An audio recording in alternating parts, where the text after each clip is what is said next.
जे जिम करणार आहेत त्यांचा सगळ्यात मोठा प्रश्न सोडवणार आहे, कुठलं क्रिएटिन घ्यायचं, कुठलं प्रोटीन घ्यायचं. असा ब्रँडचं नाव सांगणार आहे, तुम्ही आयुष्यात कधीच ऐकलं नसेल ते ब्रँडचं नाव.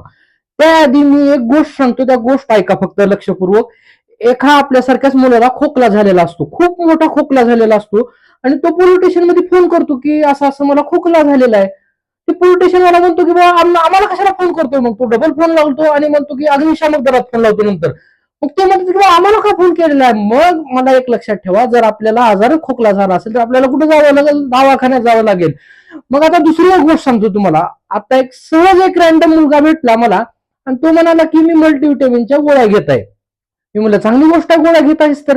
कुठल्या डॉक्टरने सल्ला दिला की गोळ्या घे म्हणून. तो म्हणला की नाही, म्हणला की मी बॉडी बिल्डिंग करत आहे, बॉडी वगैरे मला करायची आहे, त्याच्यामुळे मी हे गोळ्या खात आहे.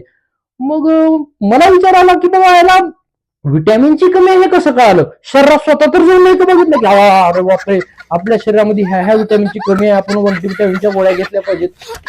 मला सांगा, जर तुम्हाला तुमच्या शरीराच्या आतील बाजूतलं काहीच माहित नसेल तर तुम्हाला डॉक्टरचा सल्ला घ्यावा लागेल ना. एक साधी सोपी गोष्ट आहे, कारण की त्याच्याशिवाय पर्याय नाही.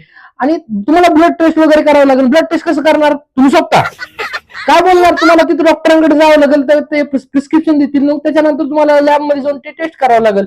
आणि आताही तुम्ही त्या ब्रँडचं नाव ऐकायचं आणखी राहिलं असेल. आता तुम्हाला वाटत असेल की आता ब्रँड कुठला सांगणार. अरे बाबांनो, ज्या गोष्टीबद्दल संशय आहे, क्रिएटिन प्रोटीन बद्दल, आता तुम्ही म्हणता की त्याचे साईड इफेक्ट पण आहेत, चांगले इफेक्ट पण आहेत, मग तुम्हाला ते डॉक्टरच्या सल्ल्यानुसारच घ्यावं लागेल. आणि त्यासाठी खास डॉक्टर आहेत, त्या खास डॉक्टरकडे जावं लागेल आणि तिथून सल्ला घेतल्याच्या नंतर तुम्हाला करावं लागेल. बाकीच्या ऍडव्हर्टाइजमेंट त्यांच्याकडे बिलकुल लक्ष देऊ नका डॉक्टरच्या सल्ल्याशिवाय. कारण की प्रत्येकाचं शरीर एकसारखं नसतं, प्रत्येकाच्या शरीराचे प्रॉब्लेम एकसारखे नसतात. त्याच्यासाठी कुठलीही गोष्ट घेण्याआधी तुम्ही डॉक्टरचा सल्ला घ्या. जय हिंद.